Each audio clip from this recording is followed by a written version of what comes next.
Bonjour Victoria Bedos. Bonjour. Nous sommes à Djerba, Oui. Radisson Blu, un endroit merveilleux. Il fait beau, la vie est belle. Ouais, ah oui, voilà. Si je me plains, c'est indécent. C'est vivre. Alors Victoria, vous êtes la fille de Guy Oui. Bedos, Jusqu'à preuve du contraire. Non, mais en tout cas, il m'a reconnue. la sœur de Nicolas, dont on entend beaucoup parler. Oui. Et dernièrement, on a beaucoup entendu parler de vous. Et oui. Vous êtes l'auteur de La famille Bélier, ce film qui a eu un succès fantastique. Est-ce que vous pouvez nous expliquer comment vous avez eu l'idée de faire ce film? Bah, en fait, c'est un producteur que j'ai rencontré dans une soirée qui m'a un peu forcé la main en me disant ah, vas-y, pour moi une idée, je suis sûre que tu as un esprit singulier, j'ai besoin de ça pour la collection de films que je suis en train de monter, etc. Donc il me tabassait un peu comme ça et je lui ai dit fais-moi boire quelques coupes de champagne et je te jure que je sortirai une bonne idée. Et j'avais en tête cette idée qui était l'histoire de l'assistante de mon père, Véronique Poulain, qui en a fait un livre après que j'ai écrit le film. D'une entendante dans une famille de sourds. Et il s'avère qu'en fait, moi, ça c'est un contexte, moi j'en ai fait une histoire de cinéma et je l'ai affiliée à mon histoire personnelle. C'est-à-dire que moi, je commençais à chanter dans un groupe qui s'appelle Vicky Banjo et j'avais du mal à quitter mes parents et à couper le cordon, donc voilà, j'ai raconté cette histoire. Une jeune fille qui a du mal à se faire entendre par sa famille, qui a l'impression de ne pas être écoutée et qui a du mal à devenir une adulte. Et vous vous attendiez à un tel succès? Non, pas du tout, mais alors vraiment pas du tout parce que moi je voulais chanter, j'étais pas du tout dans ce processus cinématographique en fait. Et du coup ça devait être un tout petit film, je voulais même pas l'écrire au départ, je voulais donner l'idée puis que quelqu'un d'autre le fasse, enfin, et tout d'un coup c'était très surprenant, enfin c'est même fou. C'est même bizarre en fait, c'est agréable bien entendu, mais c'était mon premier film quoi, je savais pas. Beaucoup de succès et beaucoup de talent, la famille Bedos. Vous avez un talent d'écriture incontestablement. C'est un peu ce qui à mon avis qui est notre, comme on dit chez un musicien qui joue beaucoup d'instruments, c'est notre instrument principal, l'écriture. À tous, et bien, j'imagine que c'est à la fois, je sais pas où est le principe génétique, où est l'éducation, mais notre père et notre mère aussi nous a beaucoup élevés dans les mots.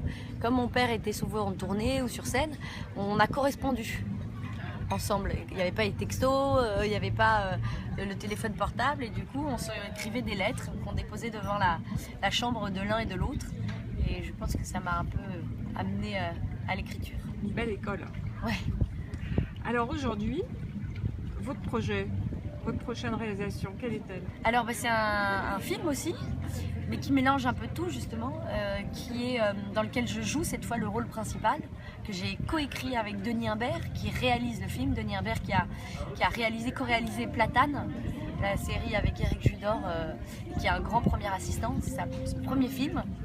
Et c'est pour le coup, c'est un peu dans la même veine que La famille Bélier, sauf que c'est une jeune fille de 30 ans qui retourne vivre chez ses parents après un mariage raté et qui est une enfant et qui en a marre d'être infantilisée par sa famille et qui fait une crise d'ado tardive en fait et qui découvre sur le tard, tout en voulant partir de chez ses parents, donc trouver de l'argent et tout ça, elle découvre la jouissance, enfin le cul quoi, l'alcool, elle découvre le plaisir en fait qu'elle connaissait pas et le monde adulte et elle se libère de ses chaînes.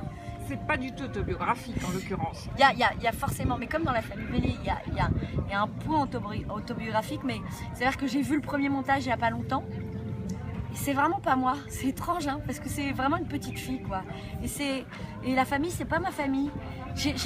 Encore une fois j'ai transvasé mon histoire personnelle dans une vraie fiction. Et du coup, ma mère n'est pas ma mère, c'est Chantal Lobby qui la joue, puis c'est pas du tout ce que je raconte n'est pas arrivé, parce qu'en plus, comme j'écris à deux, l'autre scénariste apporte beaucoup de son univers.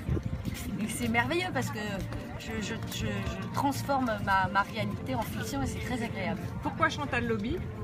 J'adore cette actrice. Et j'ai l'impression qu'on a une musique commune. Alors elle, c'est là avant moi, donc peut-être que j'ai été élevée à sa musique à elle.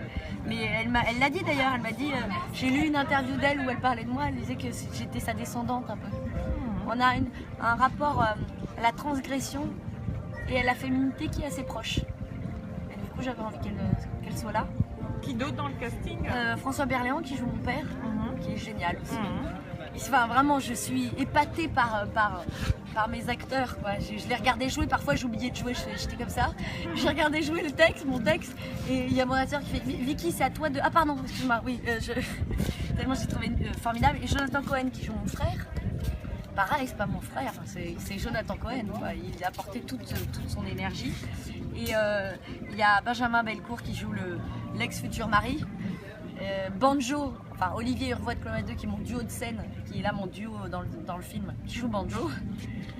Et il y a Benjamin Biolay qui joue une sorte de figure entre le diable et l'ange, et qui est un chanteur apocalyptique un peu dans le film, qui est merveilleux. Un magnifique casting. Ah ouais. Vous n'avez eu aucun problème pour faire le casting? Bah, aucun refus. Ils ont tous dit oui. Bah ouais.